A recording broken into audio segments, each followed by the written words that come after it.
Prajamitra news TV ఛానల్కి స్వాగతం. ఈరోజు వార్తల్లోని ముఖ్యాంశాలు.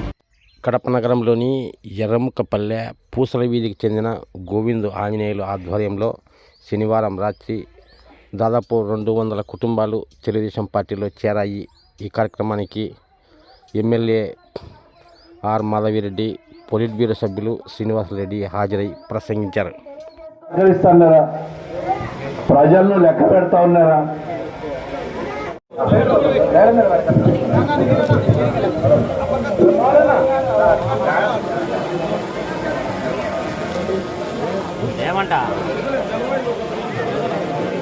మాధురెడ్డి మేడం గారు ఇద్దరు కలిపి ఆంజనేయులు గారు కుమార్ రెడ్డిని సంబంధించినదిగా కోరుకుంటున్నాం.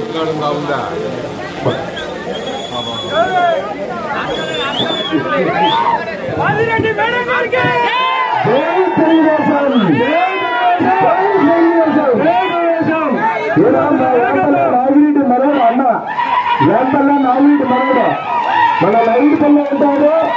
ఆడ మనోళ్ళంతా ఎక్కడున్నా కూడా మేము తీసి ఏడున్నా కూడా మీకు గుర్తింపు ఉందా? మాకు రమేష్ అన్నది ఆడగడక మీ దగ్గర స్థానిక టీడీపీ నాయకులు ఈ సందర్భంగా మీడియాతో మాట్లాడుతూ ఇక్కడ సంబంధించిన కడప జిల్లా నలుమూల సంబంధించినటువంటి అనేక మంది కడపలో ఉన్నటువంటి మృత్యుంజయకుంట, తిలక్ నగర్, భగత్ సింగ్ కారు, ఎర్మకుపల్లి, ఈ కడప నియోజకవర్గం కాకుండా బయటికి వచ్చిన జనాలు కూడా మా యొక్క కమిటీ తరఫు నుంచి, మా కమిటీ నుంచి పూసల బీసీ కమిటీ నుంచి అనేక మంది చేరిక జరిగినాయి.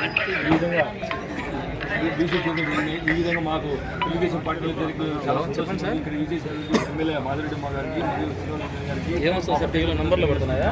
నంబర్లు ఆర్థికంగా, రాజకీయంగా అన్ని విధాలుగా ప్రతి ఒక్క దాంట్లో మాకు వెన్నంటి ముందు నడిపిస్తామని, చేతులు పెట్టి నడిపిస్తామని, రాజకీయంగా ఆర్థికంగా అన్ని విధాలుగా నడిపిస్తామని శ్రీనివాసరెడ్డి మరియు మా యొక్క ముందుకు తీసుకెళ్తామని తెలియజేసి సానుకూలంగా స్పందించారు.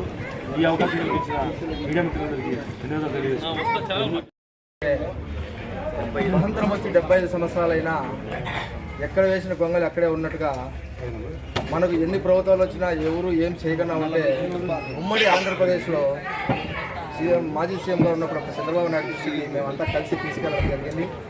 రాష్ట్రం విడిపోయిన తర్వాత చంద్రబాబు నాయుడు గారు 2016-2017 సంవత్సరంలో ఎంబీసీ కార్పొరేషన్ ఏర్పాటు చేసి ఆ రోజే 30,000 రూపాయలు నాన్ బ్యాంకింగ్ రూపంలో 90% సబ్సిడీతో పేదలకు ఇచ్చారండి. ఆ తర్వాత ఇంతవరకు కూడా సబ్సిడీ రూపంలో ఎవరు సాయం చేయలేదు. ఈ రోజైనా మేము ప్రభుత్వం దృష్టికి తీసుకెళ్తున్నాము.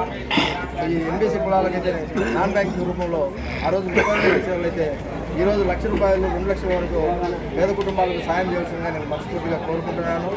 అదేవిధంగా ఎమ్మెల్యే మాధవరెడ్డి గారికి నేను తెలియజేయడం ఏమంటే, మాకు ఎస్టీ ఎస్సీలకు ఏ విధంగా అయితే భూములు అందరికీ ఇస్తూ ఉంటారో అదేవిధంగా మాకు పేదవారందరికీ భూములు ఇవ్వాల్సిందిగా కోరుతున్నాను. ఇంకా ఇల్లు వాకిళ్ళు కూడా లేవు. కొంతమంది ఇబ్బందులు పెంచిన కొత్తగా ఉన్నారు. వాళ్ళందరికీ కూడా కొంచెం పెంచి వాళ్ళందరినీ మేలుకొల్పాలని కోరుకుంటూ ఈ అవకాశం